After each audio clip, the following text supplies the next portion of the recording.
Awal kisah, ada seorang gadis bernama Wendy. Dia adalah gadis yang bernasib buruk. Orang tuanya selalu memarahi dan memukulinya karena nilainya jelek.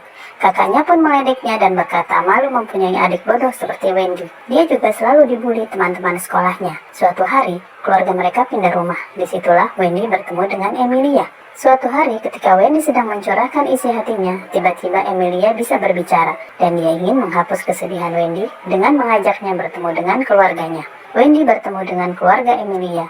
Ayah dan ibu Emilia sangat baik dan dia merasa bahagia di tengah keluarga mereka. Sampai suatu ketika, Wendy ingin menjadi bagian dari keluarga mereka. Ibu Emilia membisikkan sesuatu ke telinga Wendy. Lalu, Wendy membunuh ayah, ibu, serta kakaknya sebagai syarat menjadi bagian dari keluarga Emilia. Setelah membunuh ketiganya, dia memberitahukan Emilia. Tetapi, Emilia diam saja, dan tiba-tiba Emilia malah membunuh Wendy. Keluarga Emilia tertawa bahagia melihat Wendy telah mati.